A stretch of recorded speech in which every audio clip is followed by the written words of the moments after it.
sitting up and rubbing your hands together.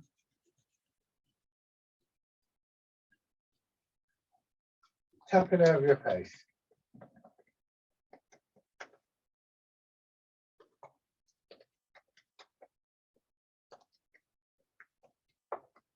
Over your head and neck.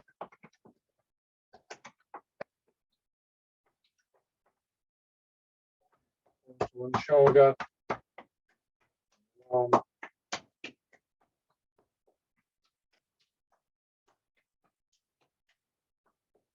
The other side.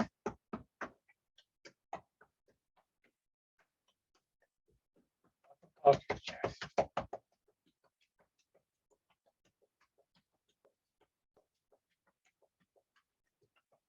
A bit lighter on your belly.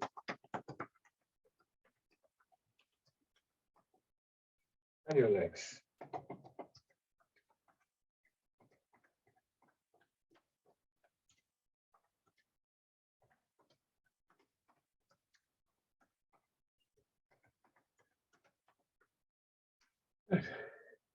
Sitting back. Letting your weight drop back in the chair. You feel your hips, buttocks sinking into the chair. And the sort of feeling of tightness and stiffness in the upper part of your body just beginning to drain away a little bit.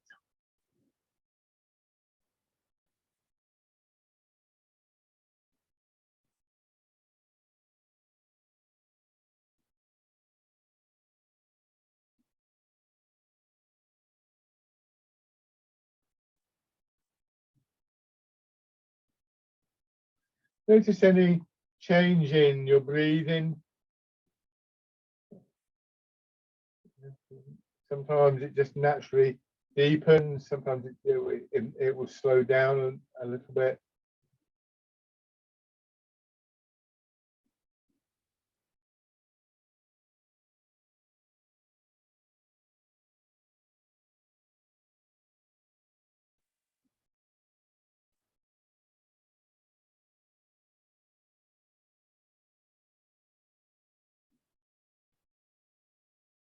Nice calm feeling in your mind beginning to build as you just remember to focus your attention inward rather than get carried away on some kind of daydream or process of thinking.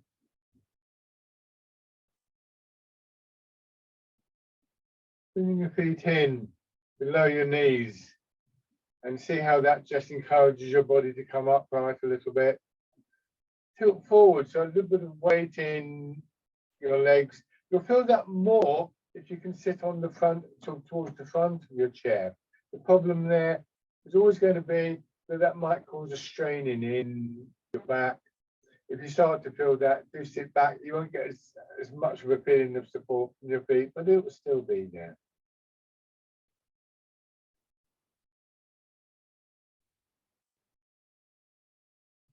So you want to develop the feeling that you're actually being held in position rather than having to hold the position.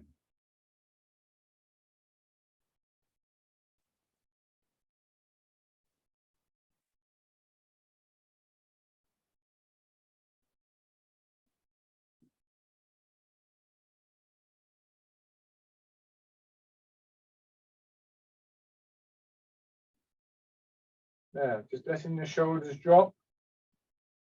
Start to slowly turn your head.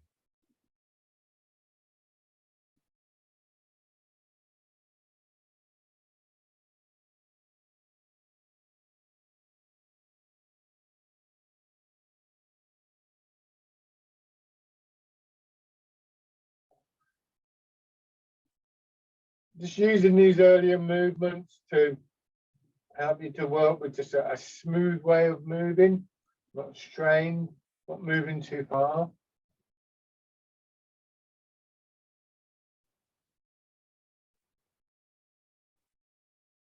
Just see if you can pick up on any sort of feeling of movement elsewhere. So maybe down the side of your spine or in the chest.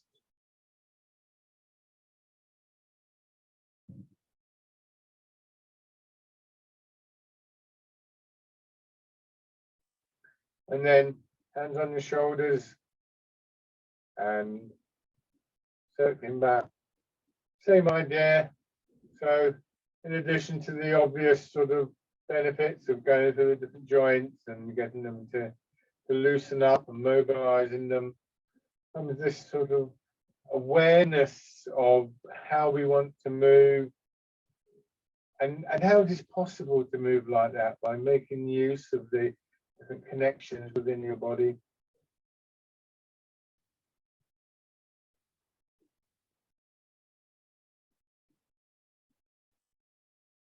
Then forwards.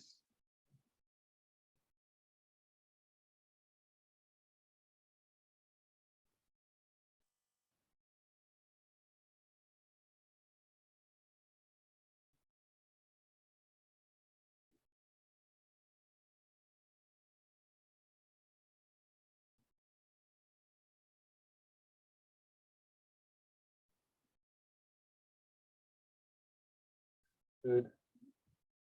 Hands down to your sides and rotating.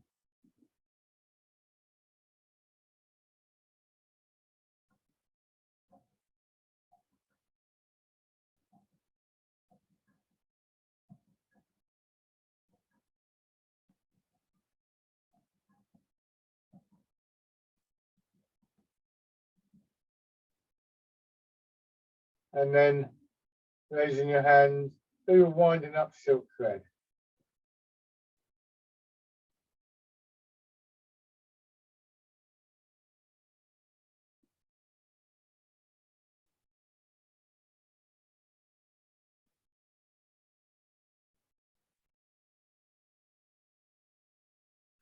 And go back the other way.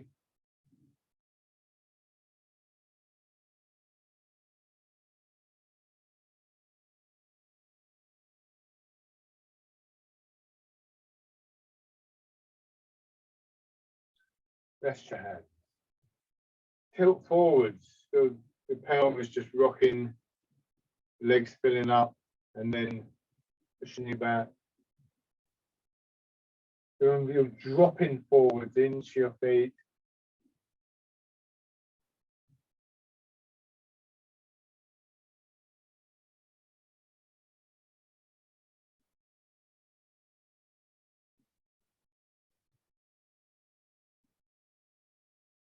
Turn a little bit this time so that your weight goes more towards one leg. Remember, your legs should be absorbing the weight, softening with the movement of the weight.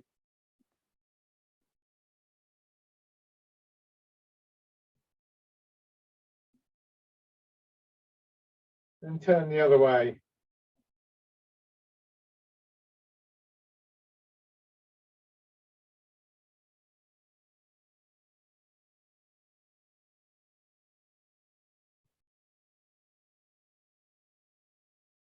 And by moving through your hips and your pelvis, drawing your head and shoulders around.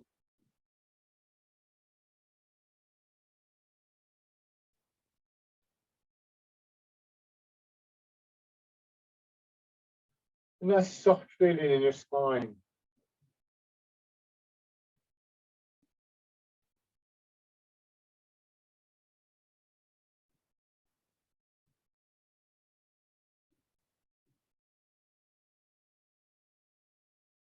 Come back to the center. Pull one heel up, step out, heel, toes, and then back. Make sure that you can get your foot down comfortably on the floor. Don't overstep.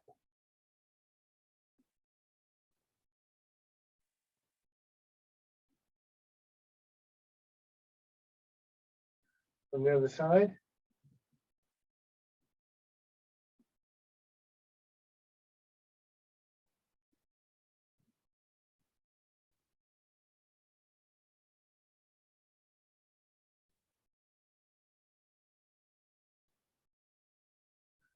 And bring your feet out. Sitting upright again, let your hands drop down. Feel the weight of your arms on your shoulders now. Fisherman cast a net. Pulling your arms through, allow them to swing out a little bit before you're moving back, pulling your arms back.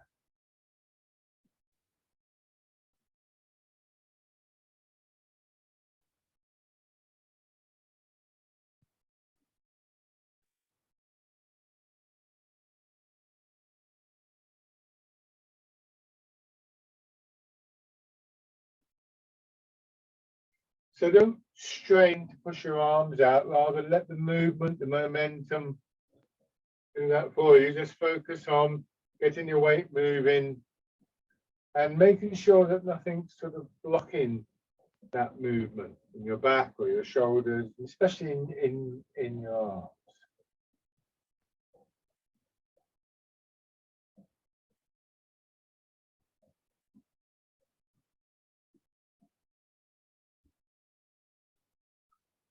Do one more.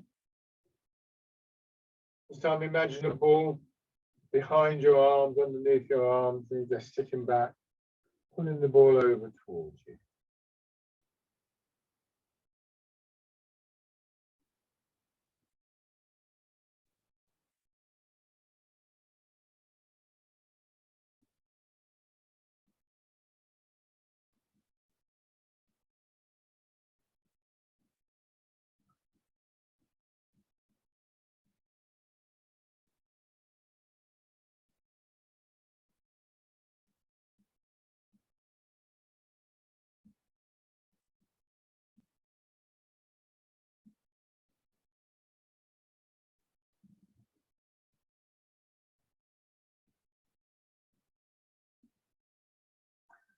One more time.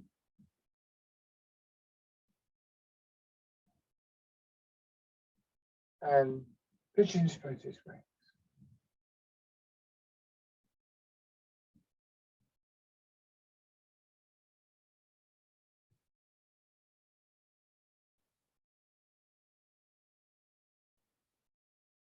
Opening and closing in your chest and your upper back, alternating between the two.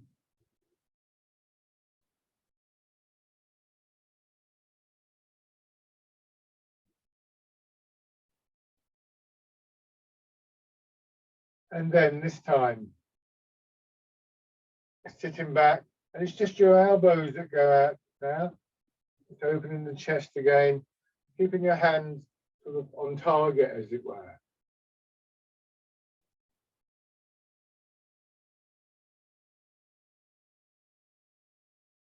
So you're moving through water. There's that little bit of pressure in the air around you. Moving into that means that you just exert a little bit of influence over, say, your fingers. It's no intent. So normally, you know, if you're in water and you went like this, you would expect your fingers to be pushed back, but you just shape them slightly and allow them to soften, to sort of yield without giving way, I suppose would be one way of describing it. And the image of moving through water is a very apt one, because that encourages this whole body softening. And for most of us, that comes quite intuitively.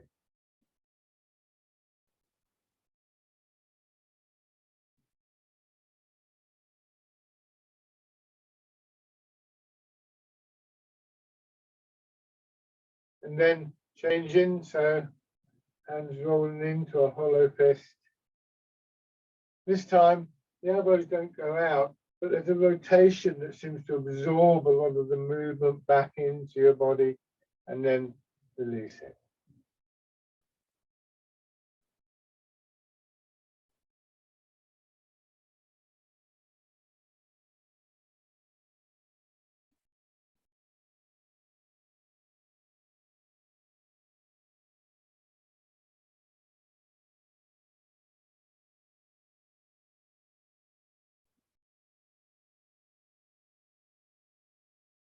Now, open your fingers, turn your hands out, drawing back.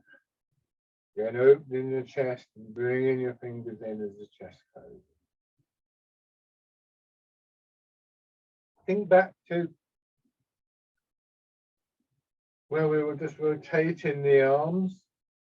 Got a similar feel to that, but the arms actively move out.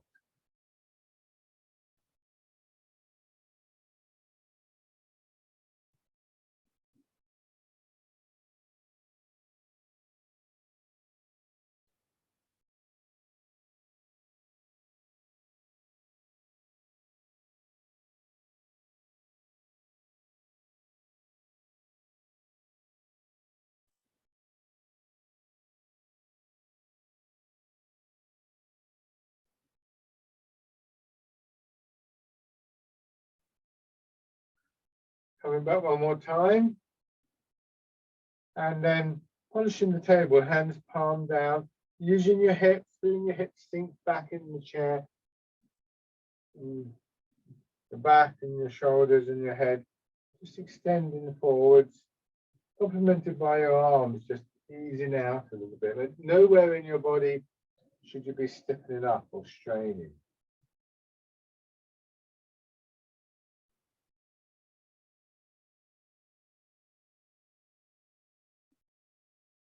So polishing the table.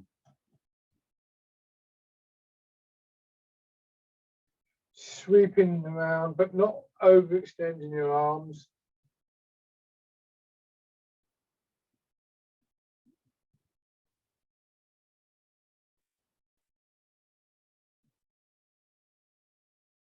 One more in each direction.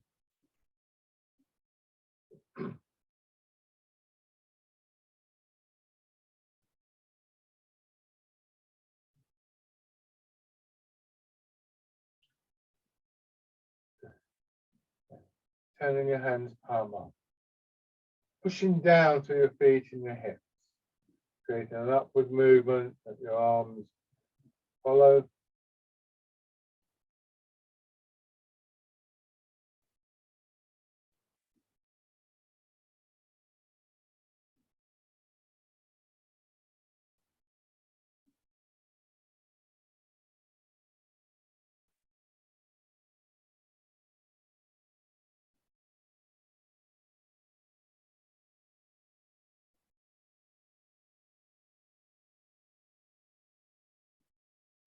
One more time.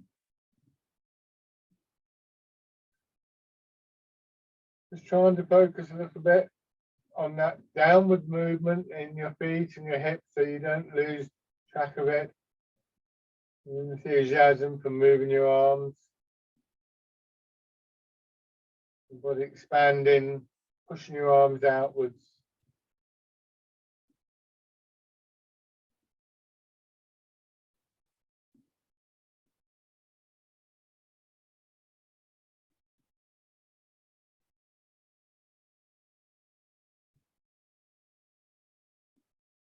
And then parting the clouds, you go forwards, hands crossing in front. Make a point of this, you come back and then push up. So from the side, I exaggerate. I go forwards to let my hand go in front of my knees. I go back to here and then I push up and that pushes my hand up. So it is very exaggerated. But the movements are quite internal, quite subtle, difficult to pick up just watching somebody if you don't know what to look for.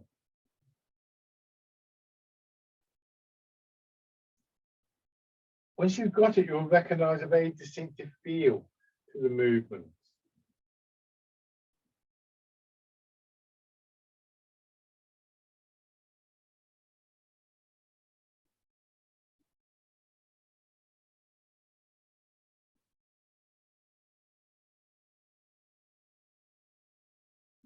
Now, sticking to the same principle, but this time dragon plucks the stars from the sky.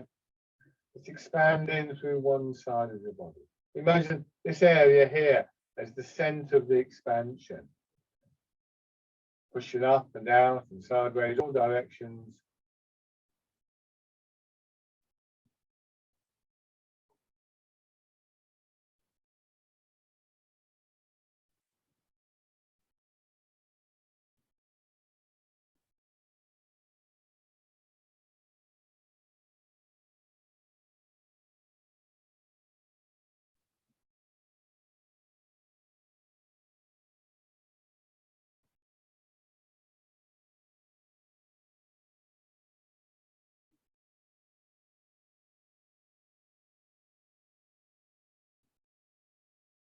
Let's do one more.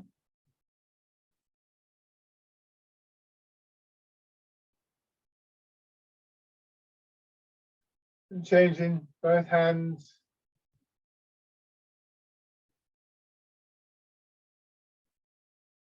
Pushing up. slowly down. And then pushing out. And drive down.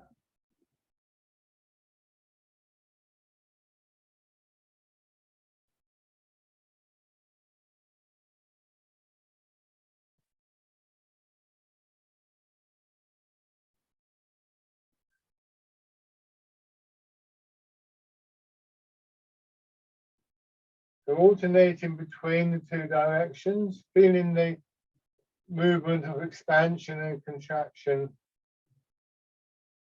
in your upper body, your back, sides, belly and chest.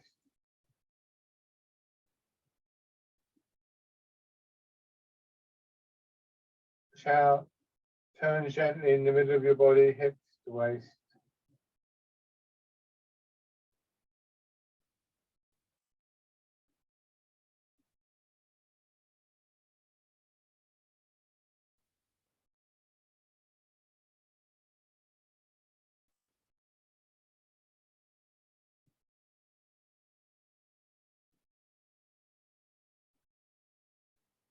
So when we turn, don't turn too far, and make sure that you feel the turn starting here, because it's that movement there that's actually going to change the direction of your arms. Your arms are still pushing out sideways. What we don't want to do is to do something like this, to twist around or causing a strain in the back. It doesn't need to be a big turn because it's right at the center of the circle. To get your hands to move a fair distance doesn't require massive movement in the center.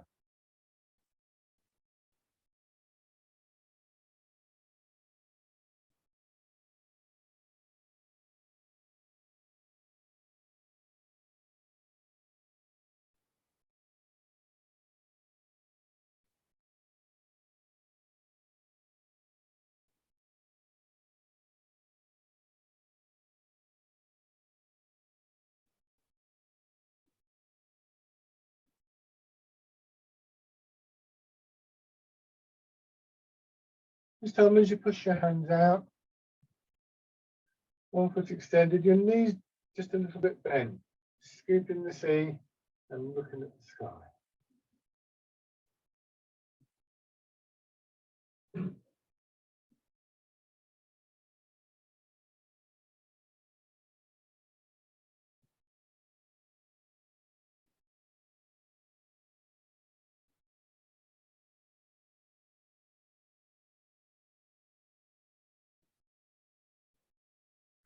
Again, although it's not obvious with this exercise, it's this here. If I put my hand on my hip, you'll see the movement there as the pelvis tilts in one direction and then another.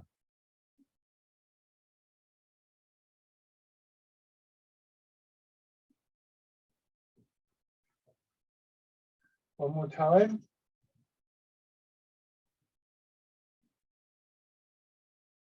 And then grasping the tiger's ears.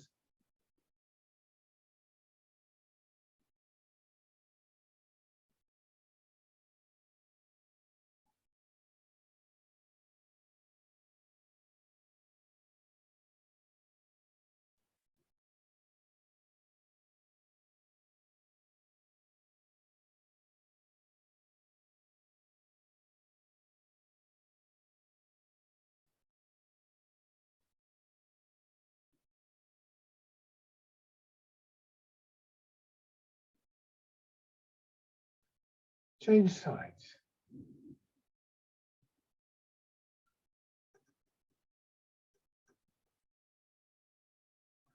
Notice how with the movement backwards, that feeling of your hips dropping back into the chair really helps your head, your shoulders and your arms to come back up.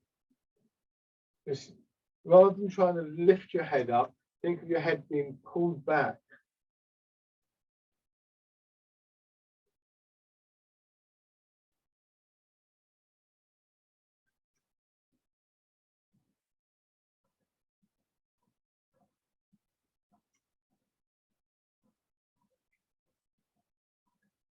Now, grasping the tiger's ears.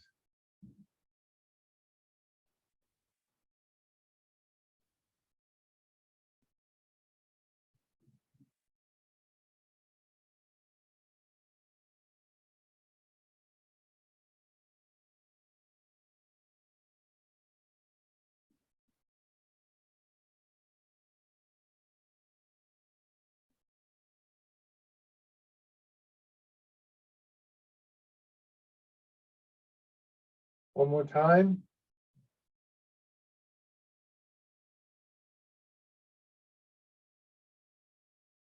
Good. Bring your feet back.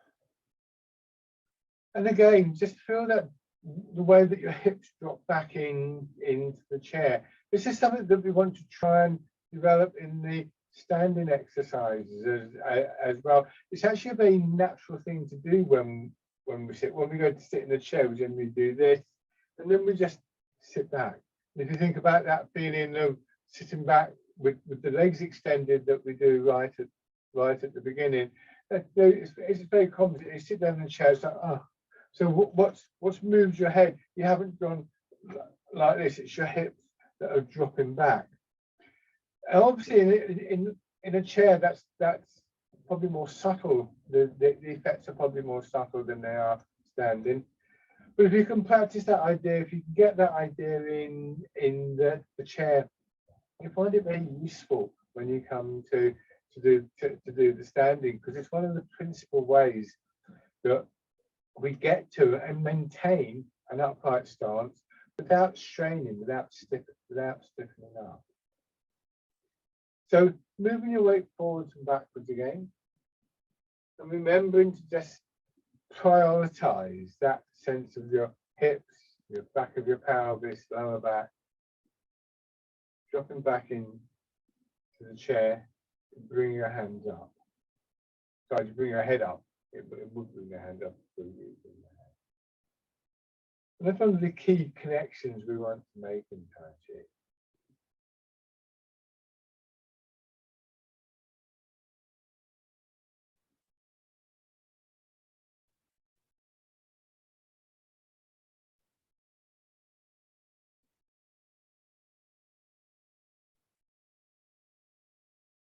So now as you do this, add the turn. So now we've got the center of the body rotating in a vertical and a horizontal axis.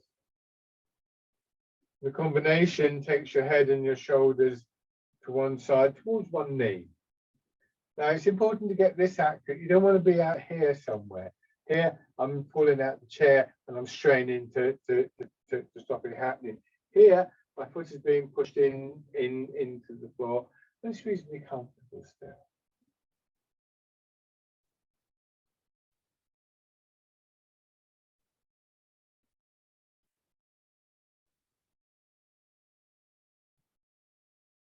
Now, hands in front of you. Go forwards, turn to your left. Your right hand push up. The feeling of expansion through the side of your body is similar to dragon plucks the stars from the sky. Turn your hand palm down, come back to the middle. And then up on the other side. Notice how the hands come to the middle part of the body before pushing out again.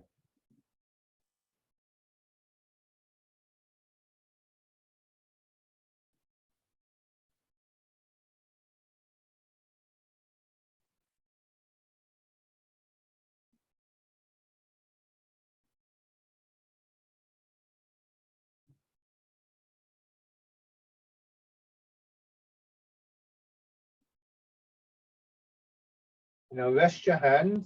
That's a fairly straightforward pattern of the weight movement. It's a V shape. There, there, there, there, and so on and so forth. Now a slightly more complex pattern. Weight into your left hip and then forwards diagonally towards your right knee and back. And then as you get back here, you move across, the body will turn a little bit, so you're now in your right hip, move forwards into your left. and back.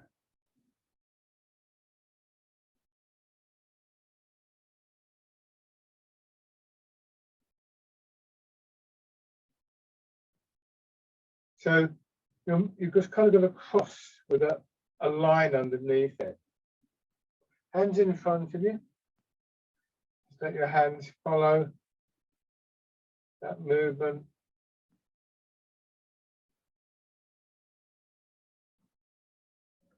Now go into your right hip, turn your right hand palm down, push forwards towards your left knee, and this time letting the left hand swing out. Come back as though you're going to hold the ball, turn your hands palm in and move across. And then on the other side.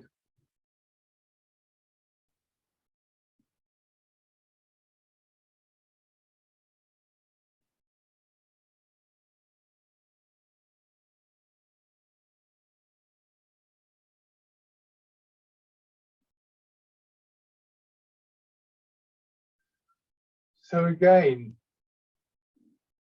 you think of the movement in the middle of your body being pretty minimal. And just feel how the movement builds up through your back, the front of your body, expanding outwards through your arms, into your fingers.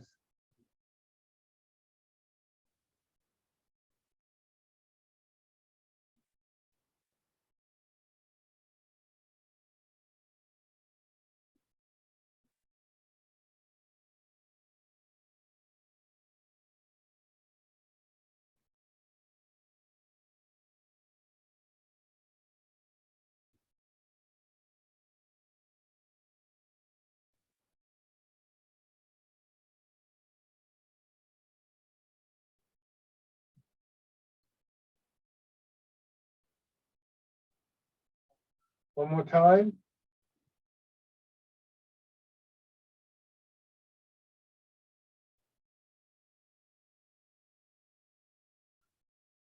And again, rest. So change the pattern of movement in the center of your body, and the entire movement will change. So this is the area that we learn more and more to focus on in Tai Chi. This is the area, and again, particularly noticeable perhaps in the chair-based exercises, this is the area that is sinking towards the ground. This is the area that when we turn there, the rest of the body follows the turn, unless we decide otherwise, but that's the sort of natural way to do it. This is the part of the body that dictates how far we move. And it's not just the arms and sort of shoulders. All movement, in a sense, is regulated through this area that is referred to as the lower downstairs.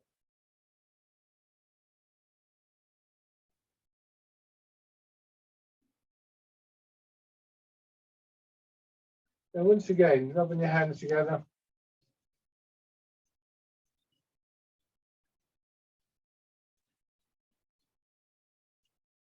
And tapping over your face.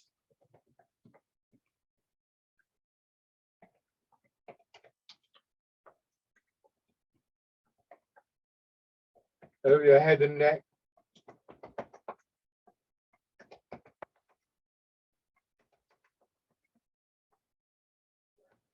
On the shoulder, your arm.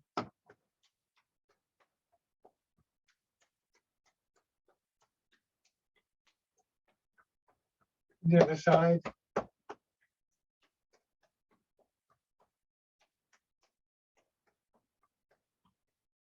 Upper part of your chest.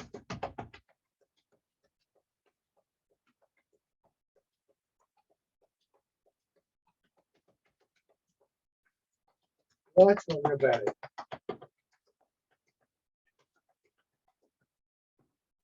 And just rest your hands for a moment. Push the balls of your feet into the ground to push your heels up. Just feel movement in your calves, thigh muscles.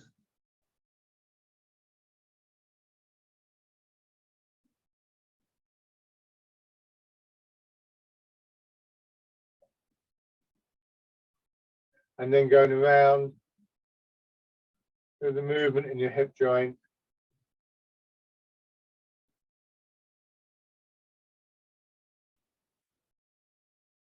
Back the other way.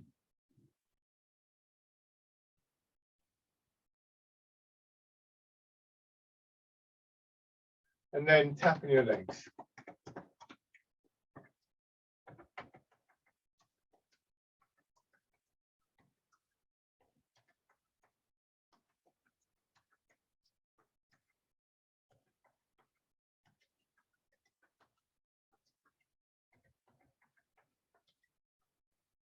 Okay, and then standing.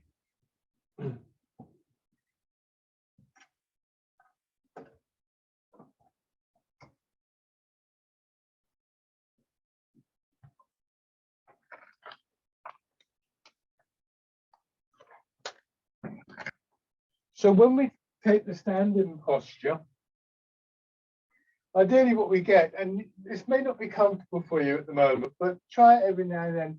Gradually your body will get used to it. I'm exaggerating. I would want my weight in the balls of my feet, but you can barely see anything there. So I'm going to go a bit further forward. But really your body will start to respond from this point. And what we want to avoid is this. Quite often we find ourselves straining, pulling on our shoulders. A much more natural way of doing this. We do it to stop ourselves falling forwards. So bring your weight forwards and then let your hips drop back. And notice what happens when I do this. My pelvis tucks under, my hips drop, and that draws my head up. What I'm trying to do is to bring myself into some kind of alignment with this. If I place that just behind the ball of my foot, you'll see that when I stand like this, it goes more or less through the crown of my head.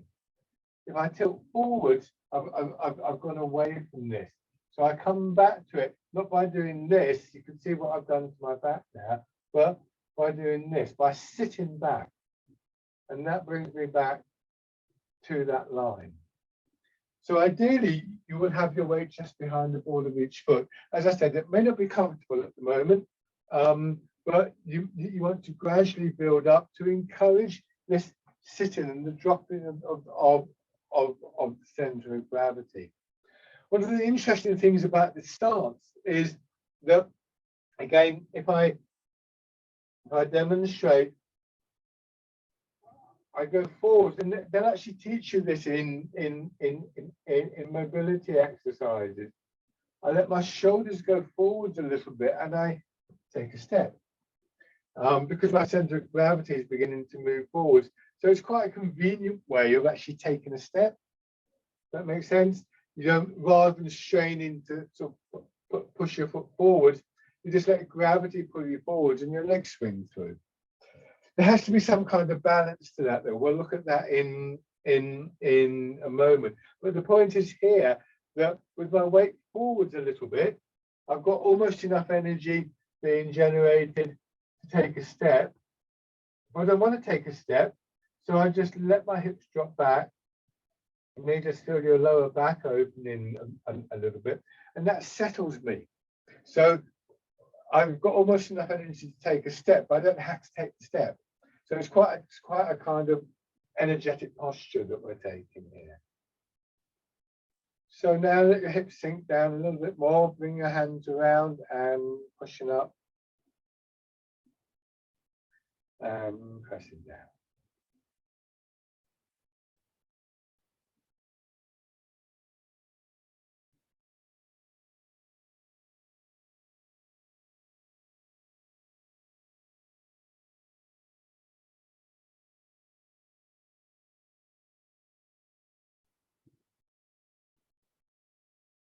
See if you can feel that constant pull through your body, particularly on your hips. So the pull of gravity working through your body. Change to the wild goose.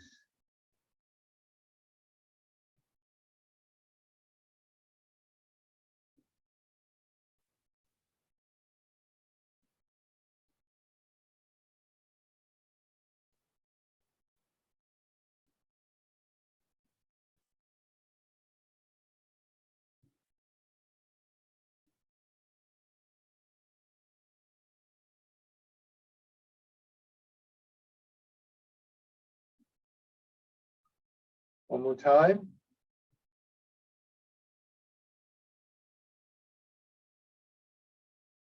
And then parting the clouds.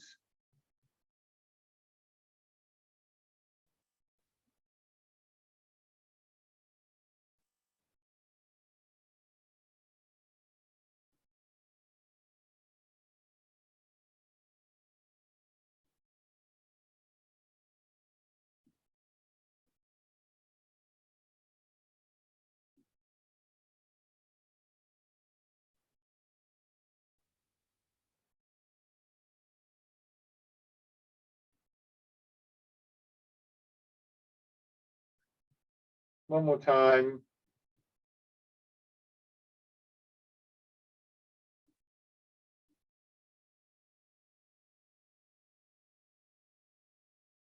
Good. And shake out. 1 foot forwards.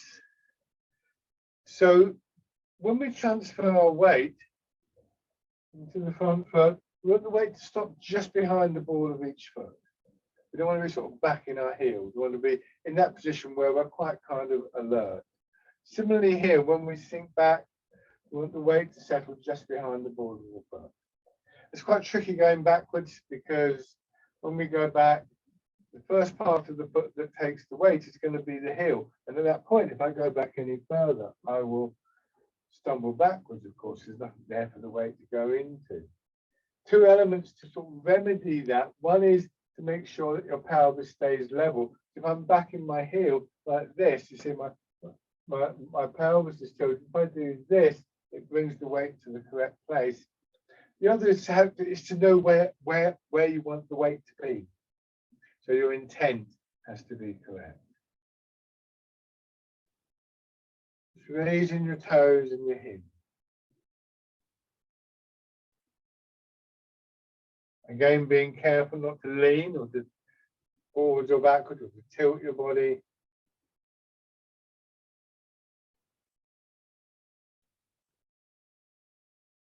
And then stepping in.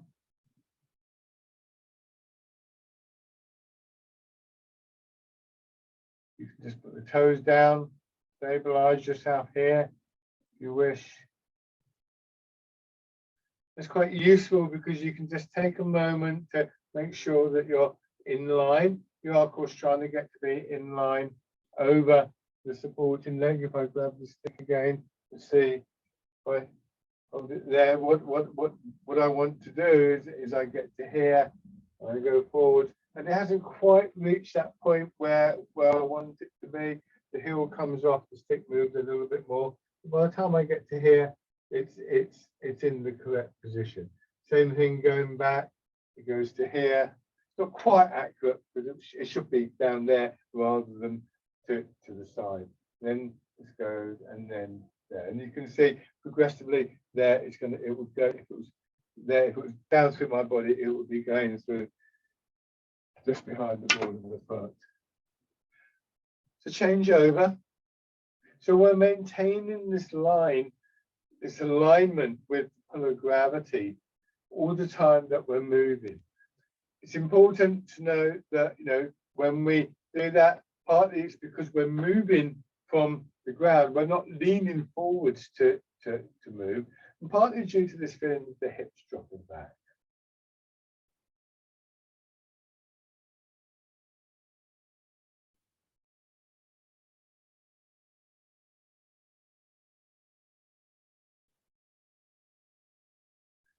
And then raising your toes and your heel. The idea of doing this before we actually take the step is to get more weight going into the supporting leg. That means less weight in the leg that you're going to be moving.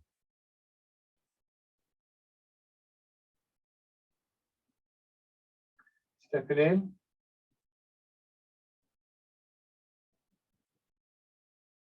Remember that we're trying to relax in the supporting leg. We're trying to let go of tightness and stiffness, which is quite difficult if you feel wobbly. So doing this exercise next to a wall is actually quite a useful thing to do. It gives you just that little bit of security to think, right, okay, what happens if I drop my hips or whatever? So we gradually learn that these things do actually work. And then this time step through.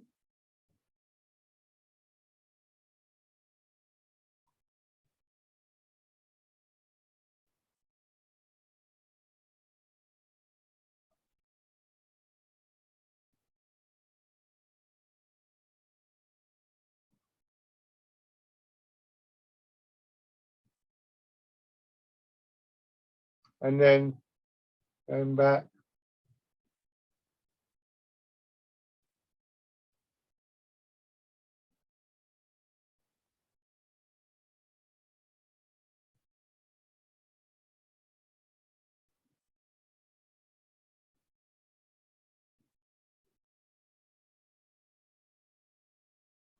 Okay. Now, have your, well, actually it doesn't matter which foot you have forward to begin with, but first of all, just doing the standing version of fisherman castanet. And again, focusing on this feeling of dropping through your hips, through your lower back.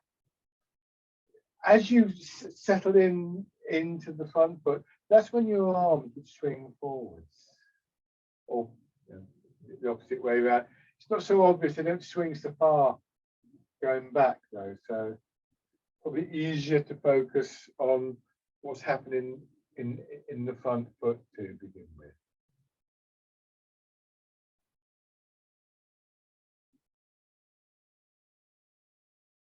So again, at this point, we're pushing ourselves forwards. When we go back, the leg is compressed and then it expands, and that expansion gives us the push. It actually pushes upwards, but we direct it forwards. But this isn't how we would normally walk.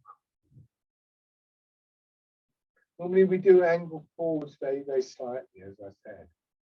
So the center of gravity would go out. This could lead to problems, of course. But now, turn the front foot out. I'm going to show you from the side. Be careful with your knees and your back with this one. I'm going to do it quite big so you can see what I'm doing. What I want to do, I look towards, I move towards the front foot, and I do it by tilting my hips back, and that sends my center of gravity forwards, and I fall forwards, but I fall into the foot. So hips go back, the pelvis tilts. My center of gravity moving forwards takes me forwards. But if I go too far forwards, once again, I'm going to fall. It's kind of obvious, really. So now what's going to happen is the pelvis tilts forwards. As I go forwards, my hips drop down, and now the pelvis comes up again. And that has two effects. One is, importantly,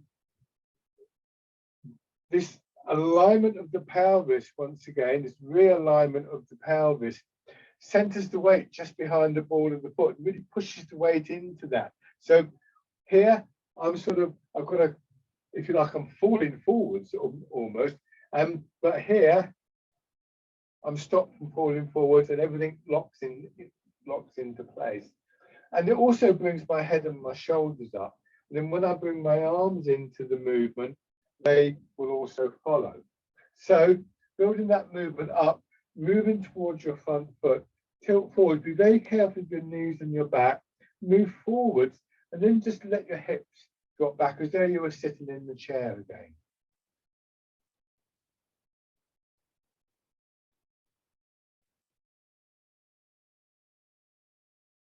And then with your arms coming into the movement, this is scooping the sea and looking at the sky.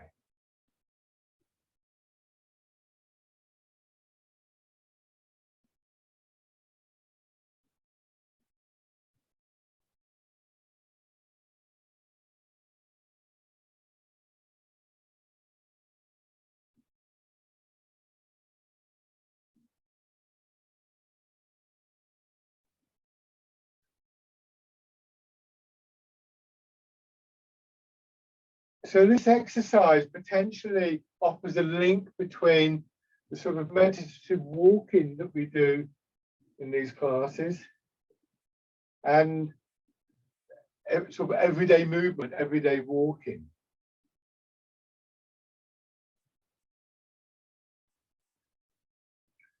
and then just shake out.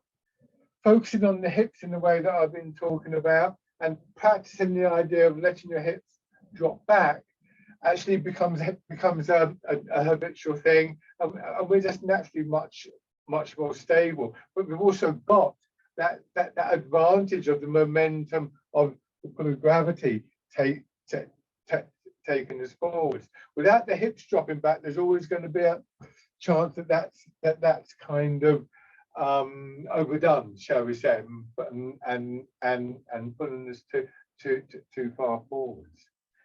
So with all that in mind, have your other foot forward, going into fisherman castanet.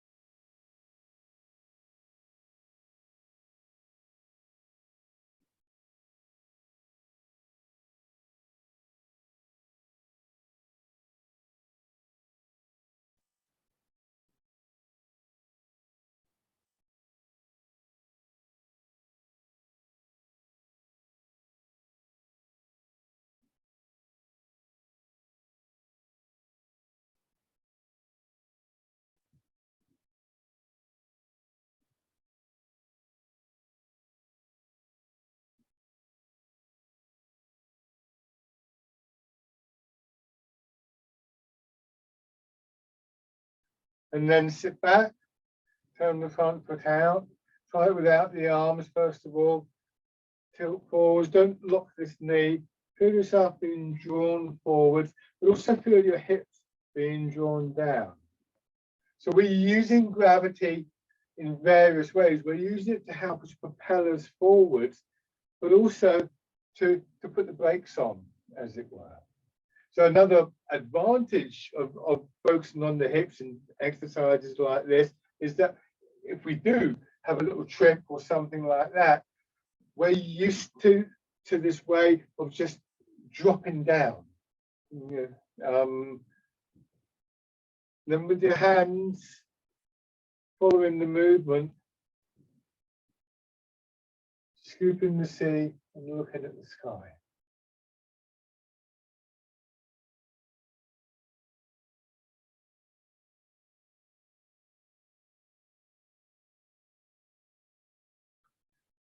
So as I say, you can do this exercise quite big, but actually that way you do get a bit of a stretch, and it's quite good for conditioning. But it's actually harder to feel what's happening in the center of the body when you do that. You start to use different muscles with bigger movements.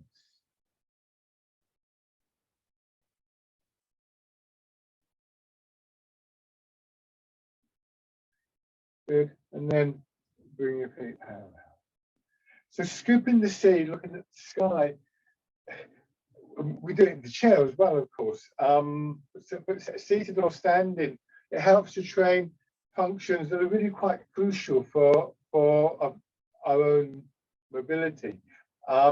It's always worth practicing it in the chair and then standing and practicing it. Clearly, when you're standing, you have to be quite careful because it's actually sort of like quite a strong exercise physically on the legs and the knees, and indeed on your back. So obviously don't get silly about it, but remember that it's the principle, if you like, of the thing that we're trying to get. This use of the center of the body, not just to direct the arms, but to actually sort of bring about an upright stance and a more stable stance.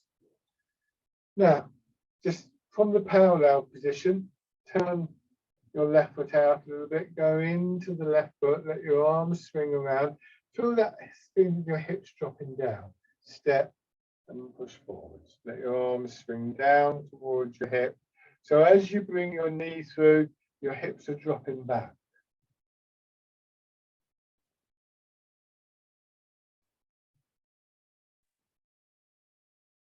So we want that feeling of pulling on the hips to always be there, and we want our response to it to always be to yield. And obviously to do that, we have to develop that into a regular habit. And that's where the regular practice comes in. This time, Don't take a step, but go in back into your rear foot.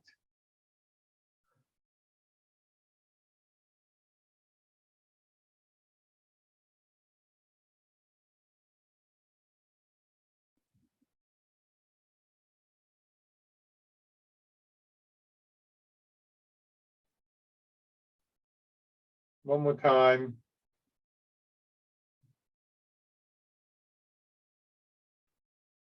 I'm going to go back to the chair and just notice how we sit.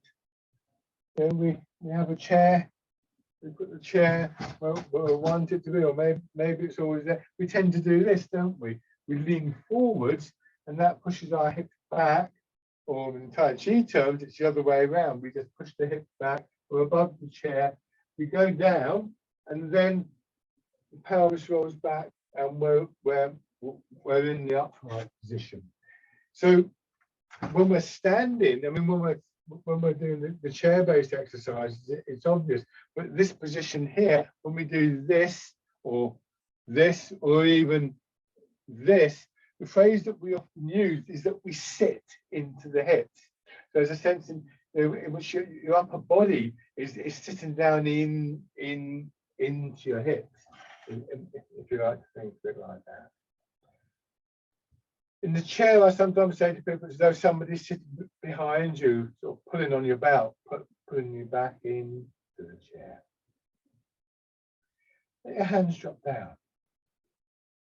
And your body expanding, arms pushing out. The shoulders relaxed. And at this point, just let go in your hips and your lower back and your buttocks.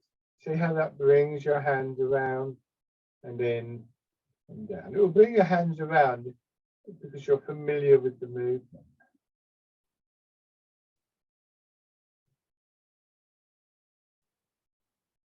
I mean, there could be lots of things that happen at this point. The key thing to recognize again here is that process of yielding, that response of your body to the pull of gravity. And your hips, lower back, that area are always an important area to develop the yielding quality that we look for in Tai Chi.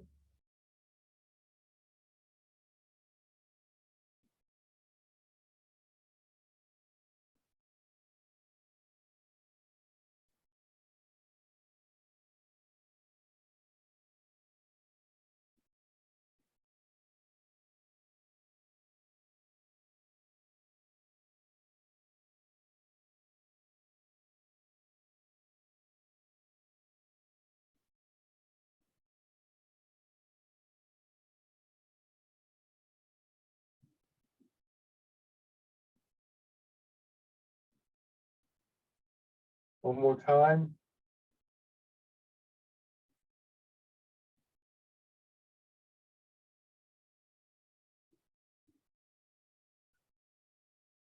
And let your hands rest. So you're left with this impression of the posture, that sense of sinking into the chair, that sense of sinking back into the chair through the hips and your lower back. A nice open, upright feeling in your upper body.